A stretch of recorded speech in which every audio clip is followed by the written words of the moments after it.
It is my great pleasure to introduce Allison Lukacsy, today's student speaker, who was selected to represent your class. Allison's graduating today with a Bachelor of Architecture. She also received both the Carnegie Mellon Presidential Merit Scholarship and the Bernard Maybeck Scholarship for Academic Excellence and Leadership. Allison Lukacsy.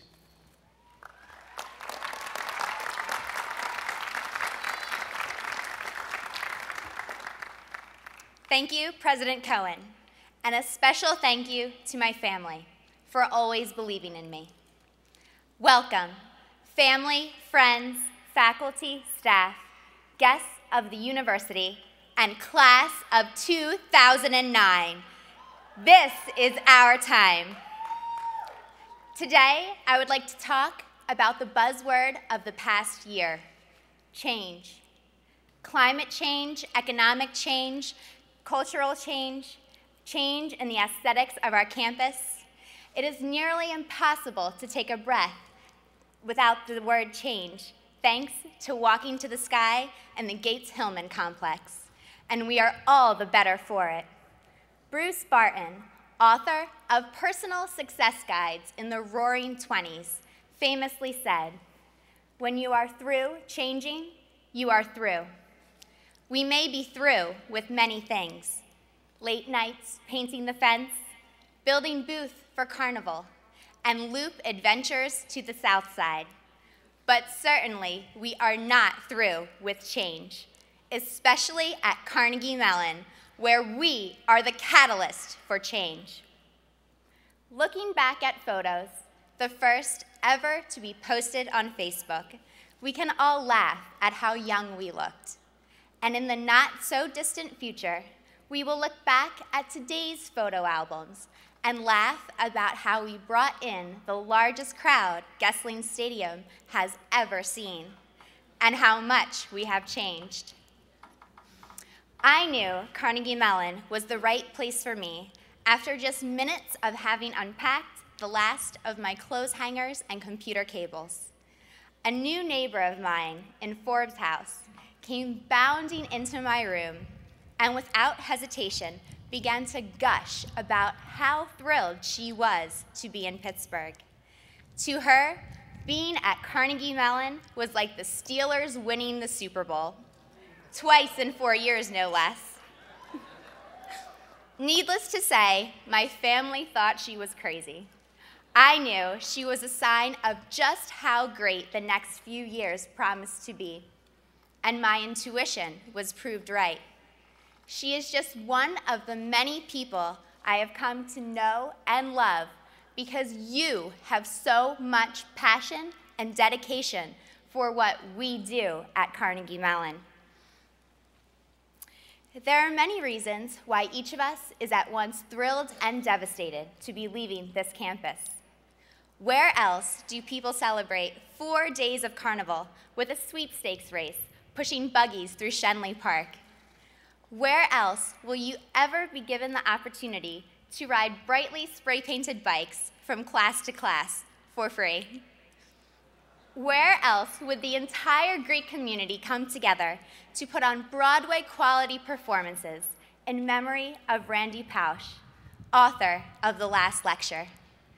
Where else can you listen to melodies drifting out of CFA and witness Mobots crawling on the lawn? Only at Carnegie Mellon. In 1900, Andrew Carnegie proclaimed, "My heart is in the work." Today, we talk about pioneering solutions for the world. Yesterday, each of us was one of 10,000 students. Today, we represent a sliver of the 70,000 alumni proud to bear the names of Andrew Carnegie and Andrew Mellon.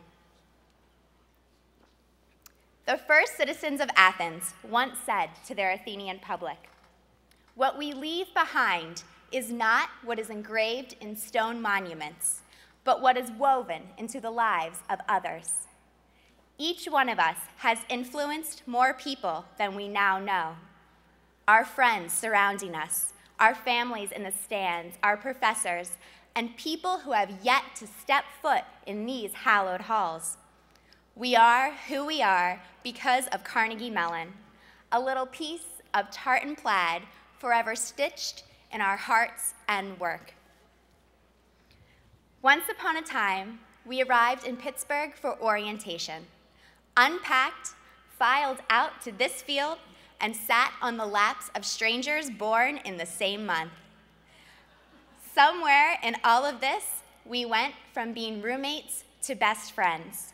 IM sports players to significant others. Freshman floor mates to sorority sisters. A sampling of highly intelligent and genuinely passionate people from around the world who now share a profound and lasting bond. In these last few weeks, replete with our last reading days and hunt and all of the events of senior week, filled with bittersweet goodbyes and reminiscing, we have hit the rewind button, where squeezing years of memories into the U-Haul has only just begun. Freshman year, the School of Architecture made the front page of the tartan.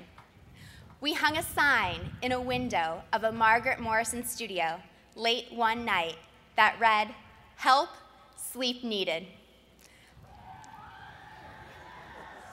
Little did we know, as young, naive freshmen, that sleep is never needed at Carnegie Mellon.